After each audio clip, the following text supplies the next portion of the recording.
Hi, I'm Virginia.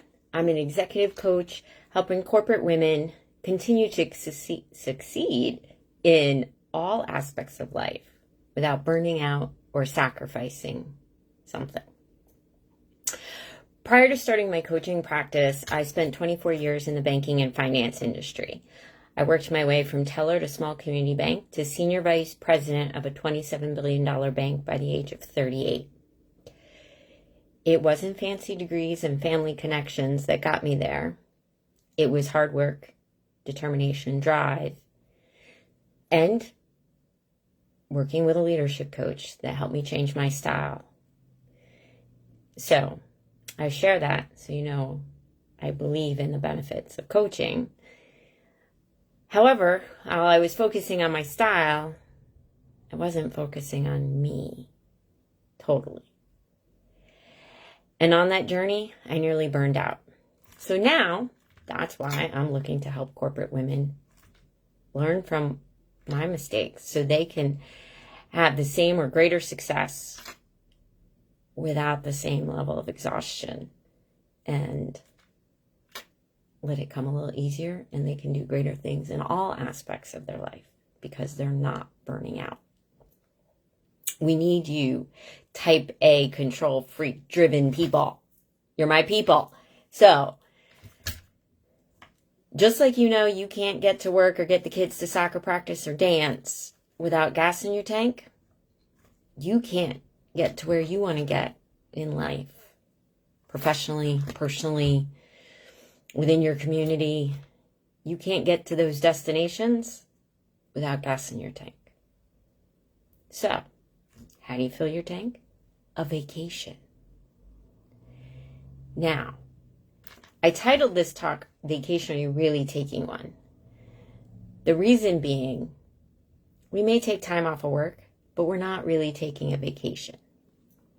According to Merriam-Webster, the definition of vacation is a scheduled period during which activity is suspended.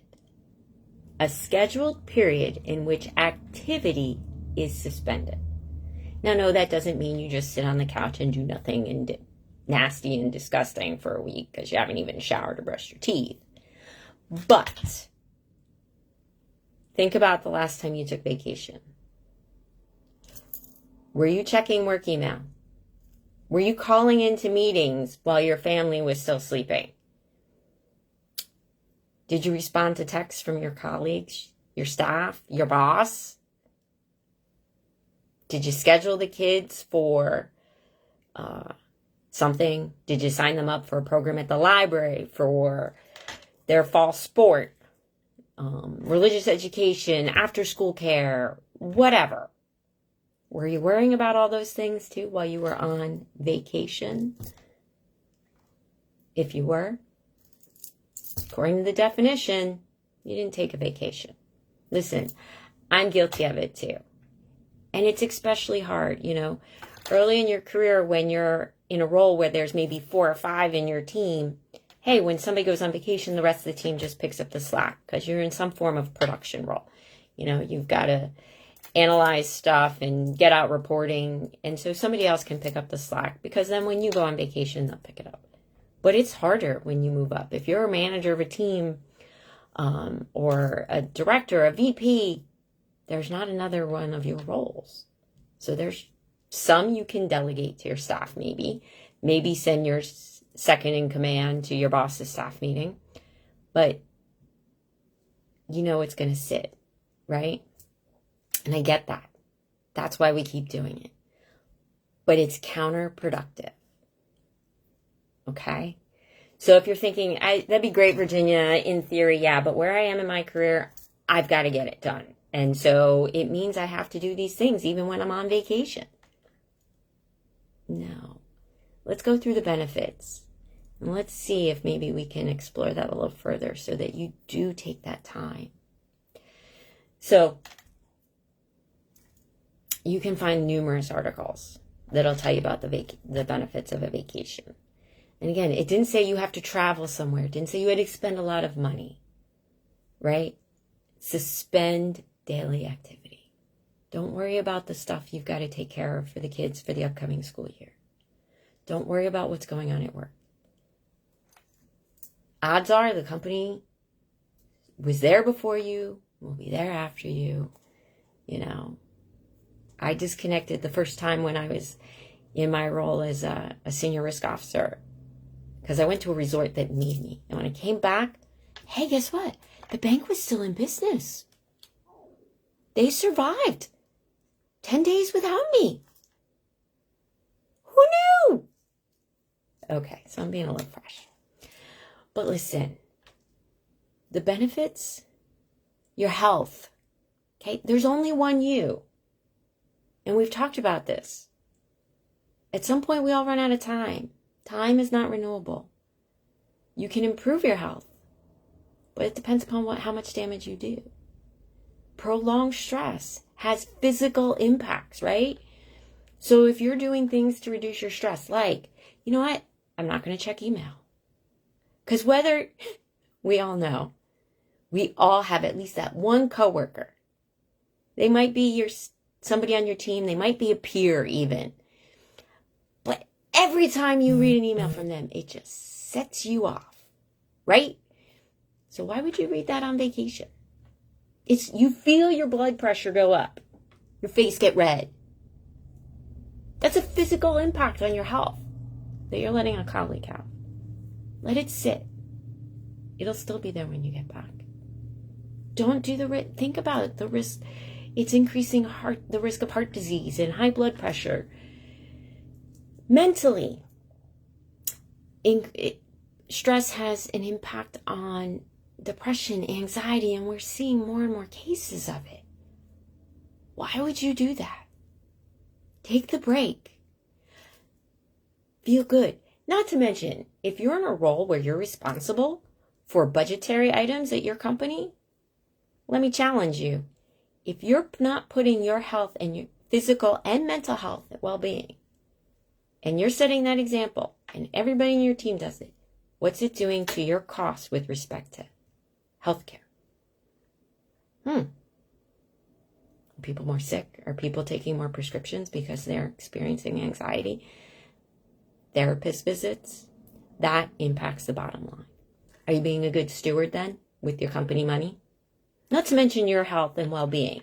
But if you can't make that a priority because you're responsible for the bottom line, look at it that way.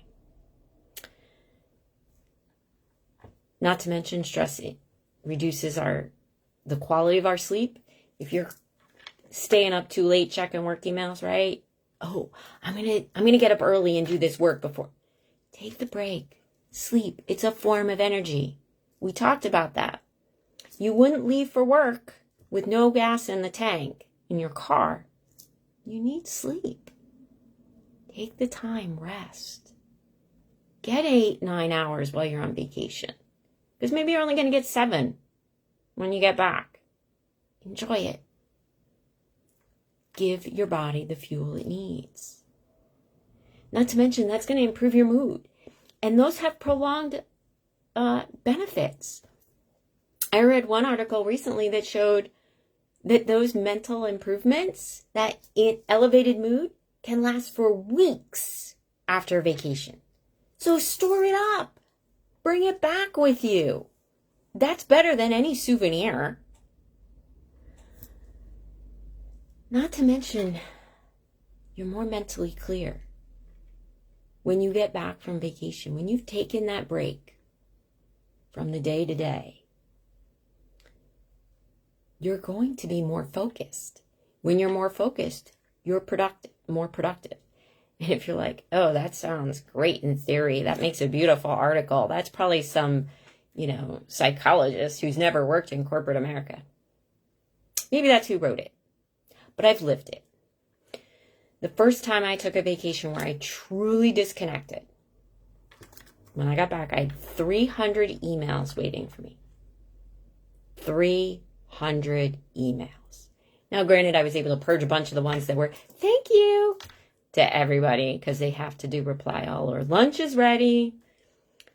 But even still, there was a good number of work items that I had to address. I got through, I think, about 80%, maybe 90% in that first day. because I focused. I wasn't so scatterbrained. My mental game was sharp. I got through the majority of 300 emails, addressing them in a day.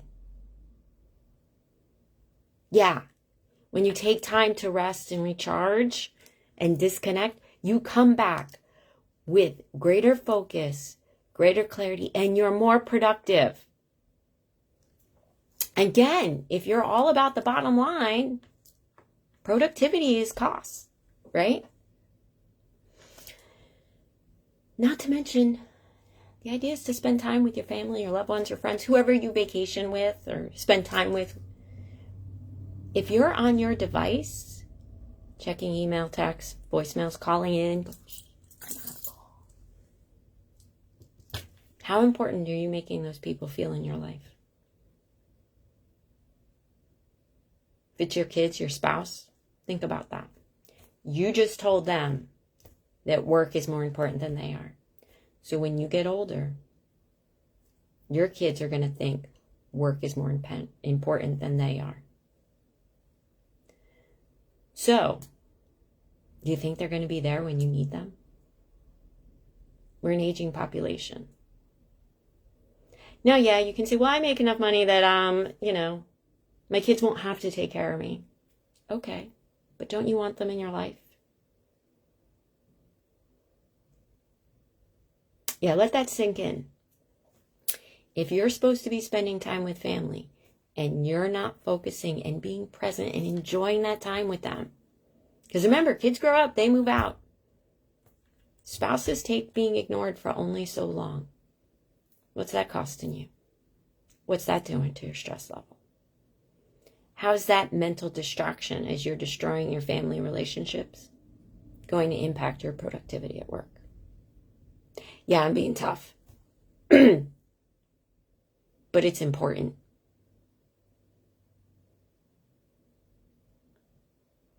Because if you burn out and you can't do your job will replace you because business needs to go on. I'm not saying that to be callous. It's reality. Because a lot of other things are impacted.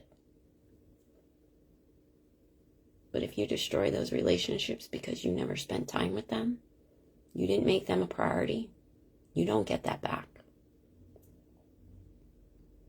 Trust me.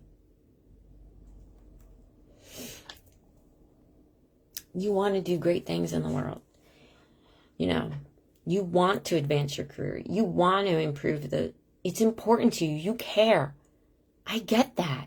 We need people that care, that want to, make the environment at work better for their teams, have greater results, greater impact for the customer, whatever it is your company does.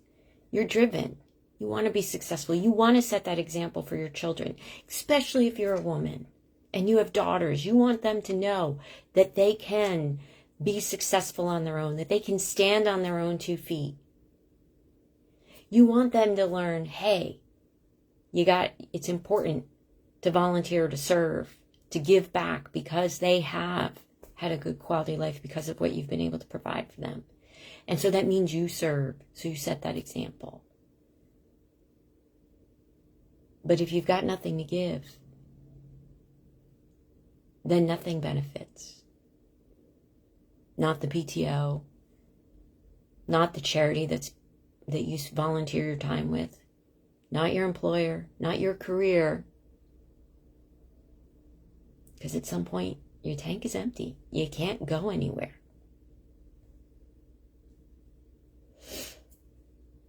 So at the end of the day, when you do these things, you feel better. You're happier. When you take that break, when you disconnect, relax, have fun with your family. That's contagious. You bring that mood back to work, to the PTO, to youth sports, whatever it is you do. And you spread that. Again, wasn't your goal to have a positive impact? So listen, I get it. It can be really hard. high achievers, driven people. We want to get things done and I'm list oriented. Nothing satisfies me more than taking the Sharpie to something on my to-do. So thinking about the list that's going to be waiting when you get back can be daunting. But you're going to get through it much better if you take the break. So now that things are opening and we can travel with greater ease, plan your vacation. Take it. Don't get to the end of the year and have 2 weeks of PTO left. Don't be the martyr. It's not a badge of honor. It's actually pretty wasteful. And I don't just mean from the fact that you're not using your benefits. Forget that side. But we talked about it. If you're not taking vacation, and I mean disconnecting, you're not being a good steward of your gifts and talents. You're not giving your company your best. You're not setting a good example for your team or your children. You're not being present and giving them that time that says, hey, right now you are more important than anything else at work. That'll be there. Don't spend your vacation on your device. Especially if you traveled, you spent a lot of money. Enjoy it. Too many times I've seen colleagues, oh yeah, we went there, but I wound up spending most of the time working. Great. That seems a waste. So now you're still tired. You spent a lot of money on vacation. Your work's going to suffer. You're going to be less productive, less efficient. That alone should be reason to take your vacation. Disconnect. Remember, if you've ever had your phone or computer start to overheat and shut down because too much was going on, think about that when you're on vacation and you start to want to check in. If you have to, you should be leaving your company laptop at home. If you're going away, leave it in your bag. If it's a staycation and you're doing day trips, disable the app for your email on your phone so you can't get work email. There's no temptation. You don't know what's coming in. If your work phone forwards to your cell phone, disable that. So there's no temptation. Trust me, it's hard. I went on vacation to a resort where they limited your wireless device access because I knew I couldn't self-impose. And you know what? It was great. After a day, I was totally present where I was, doing what I was enjoying. And I came back to work feeling refreshed. Seriously, I cleared 300 emails in like a day. Most of them. And I was so much more productive. I did better quality work because I took a break. So if you want to succeed, take a break. Take a vacation and suspend all activity. With that, thank you. And maybe you already knew this and you didn't need to hear this today, but somebody else may. So please consider sharing this for the benefit of the those you care about. Check out my website, virginiawalton.com. You can follow me on Facebook, LinkedIn. Drop me a note and comment if you're like, I get this, but I just don't know how to do it. Hey, I'm here to help. Don't burn out. Reach out. Let's chat. And with that, be well and have a wonderful day.